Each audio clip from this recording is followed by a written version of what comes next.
Good morning, students. Good morning to all.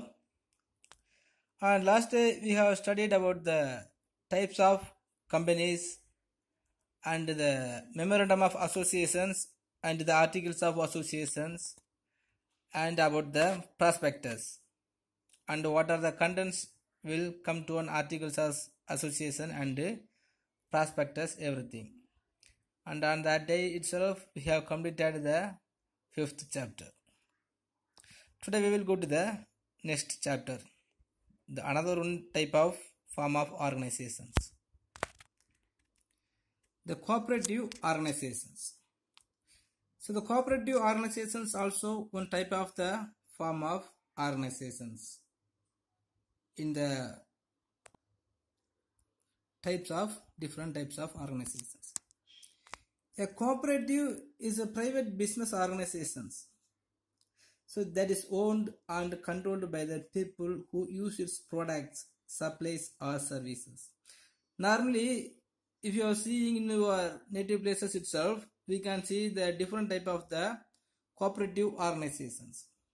So some amount of the peoples will join together, and what are the products they will produce, they will supply and they will sell and consuming themselves.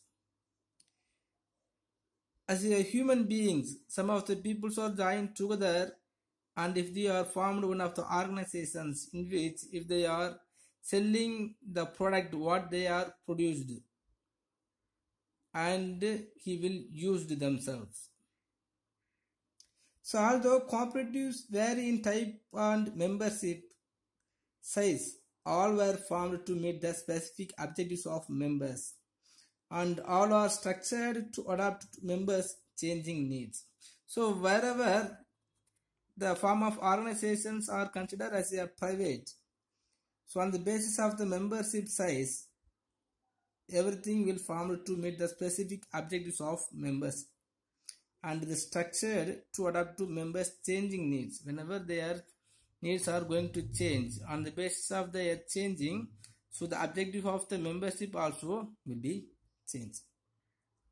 So normally the cooperatives are formed by individuals who coordinate among themselves to achieve vertical integrations in their business activities.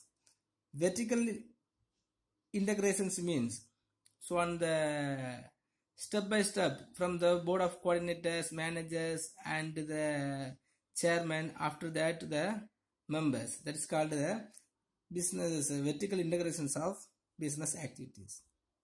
So cooperatives were useful for promoting the interest of the less powerful members of society. So normally the farmers, producers, workers and consumers found that they could accomplish more collectively than they could individually. Normally, if you want to conduct any one of the organizations which has more powerful one thing, as a single person it is not able to start. But some of the people are joined together, and if they are formed one of the organizations with the most powerful things, is called cooperative organizations. So even though people have been working together for their mutual benefit throughout the human history, the cooperative form of business organization began during the industrial revolutions. Because after the industrial revolutions only, different type of the industrializations was arranged, and the cottage level industries, middle scale or small scale level industries was arranged. So on the basis of increasing the industrializations only, the cooperative section societies also had been increased. At first, the cooperative movement was started by Robert Owen in the year of 1844.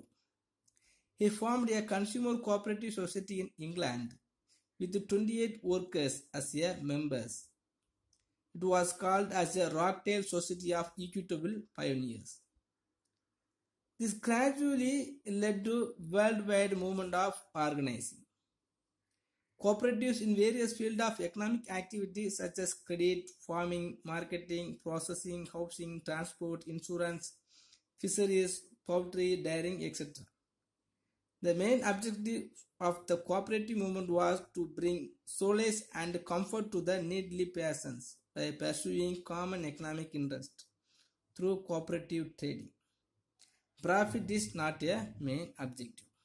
So the objective of the cooperative society is bring the solace and comfort to the needy persons by pursuing common economic interest. So those who all have the common economic interest, it will join together and bring the solace and comfort. Next, the definitions of cooperative organizations. So the cooperative is a form of organization in which the persons voluntarily associate together as human beings on the basis of equality for the promotion of the economic interest of the persons. If some of the people are joined together and if they want to expose their economic interest, they can join together as a human beings and they can expose their equality for the promotion of the economic interest. So next, the principles of cooperations. So in these cooperative societies or the cooperative organizations also has some of the principles. So what are the basic principles are there in these cooperative organizations mean? First one is voluntary and open membership. In these cooperatives are voluntary organizations open to all people able to use its services and willing to accept the responsibilities of membership without gender, social, racial, political or religious discriminations. Without any of the discriminations such as gender, social, racial or political, so those people are able to use its services and willing to accept the responsibilities. Everything also became as a membership. So there is no one will force the members and no one will is pulled down from anywhere. So if the people's voluntarily want to join as a membership, they can join as a members and they can produce, and if they want to produce they can supply to the same cooperative societies, and if they willing to accept all the responsibilities if any, they can take the responsibilities also. Next, democratic member control. So in this cooperative organization, how the member was going to control mean on the basis of democratic way. So the cooperatives are democratic organizations controlled by their members, those who buy the goods or use the services of the cooperatives, who actively participate in the setting policies and making decisions. So the members always will be controlled by the democratic way by their members, and those who buy the goods or use the services sometimes. So the member always will be controlled each others. Otherwise, some of the members will be actively participate in their setting policies and making decisions or making the rules and regulations on the basis of the democratic way. Okay, so all the members also will be controlled by the member itself in the democratic way. Next, members' economic participations. How the participation of members will be there means the members contribute equally to and democratically control the capital of the cooperative. So in any of the organization, some of the board of directors or the members or any of the leaders may be there. But here, not like so. So the members contribute equally to and democratically control the capital of the cooperative. If any of the capital is earned by the cooperative members by using the shares or by earning the profit by selling the goods sold by the cooperative societies, they will earning some of the capital.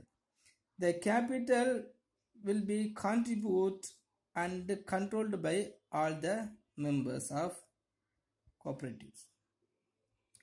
This benefits members in proportion to the business they conduct with the cooperative rather than on the capital invested.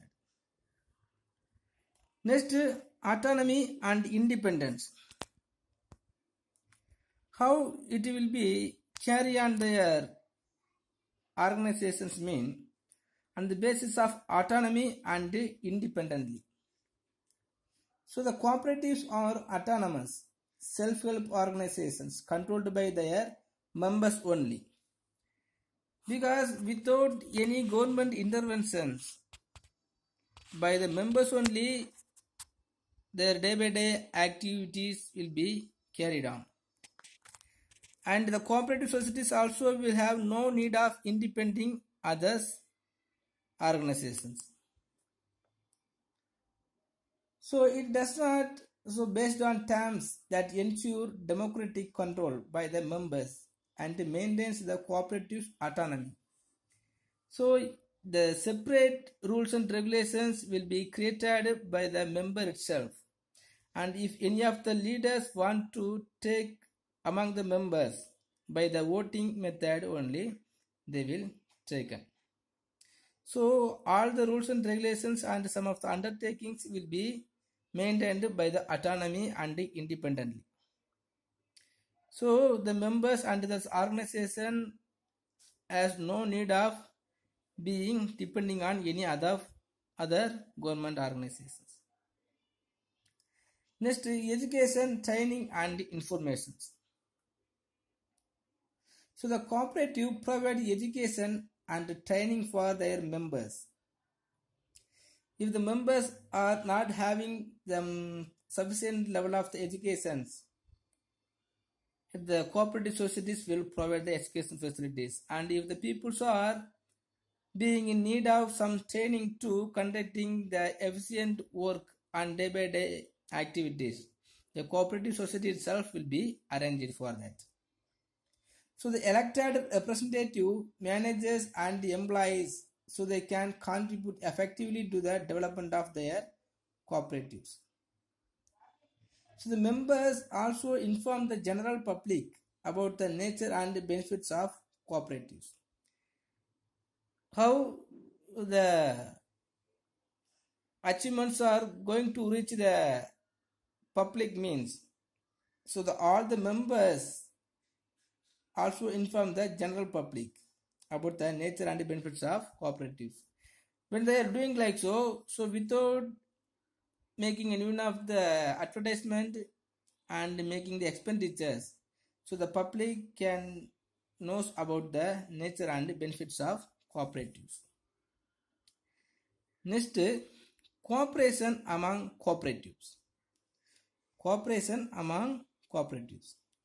So the cooperatives serve their members most effectively and strengthen the cooperative movement by working together through local, national, regional and international structures. So the cooperative method also serves their members most effectively. So when they are doing like so, they strengthen the cooperative member movement by working together through local, national, regional and international structures. Because so many of the branches will be located throughout the world or throughout the nations. Okay, so all the peoples are doing the same work together. The cooperative or the unity will be arranged among the cooperatives or the members of the cooperatives. Next, concerns for community. So while focusing on members' needs, the cooperatives work for the sustainable development of communities through policies and programs accepted by the members. So when they are doing some of the work for improving their economic conditions, in the same time they are focusing on the cooperatives for the sustainable development of communities. So where they are located, this area will be improved by having the cooperative societies through the good policies and programs accepted by the members. If some of the policies and programs taken by or will be arranged by their member itself, if these programs and policies is accepted by all the members, it will come to an effect. So because of that, so the societies belong to the cooperative societies, or the areas belong to the cooperative societies will be improved. So 5 or 6 features or principles are there. So voluntary and open membership, next democratic member control, next members economic participation, autonomy and independently, education, training and information. Next, cooperation among the cooperatives. Next, features of cooperatives. Some of the features also we can see in the cooperatives. First one is voluntary memberships. As we have studied in the principles of cooperations, the membership always will be as a voluntary. The becoming the membership is a voluntary thing. Any persons can become the member of the society and can leave it anytime without anyone's force or anyone's interventions. As a single person or anyone can become the member of the society, and in the same time some of the policies and rules and regulations is not acceptable by the members, so they can leave it anytime without any force and without any rules and regulations and norms and conditions. Next is the equal rights. In cooperative societies, each member of the society has an equal right to vote and ownership. Sometimes so the board of directors or the chairman will be selected by the electing method or voting method. So when they are doing like so, every member also has the equal rights to put the vote. And if they want to become the ownership, every membership also has one of the same rights. Next, each shareholder has one vote. Already we have studied the rights for voting in their shareholders of joint stock companies. It was one vote for one shares. If the person has the 100 shares, he has the rights to put the 100 votes. But in cooperative societies, not like that. Each shareholder has only one vote. Even if anybody has any of them has more shares, he has right to put one vote. Next, democracy.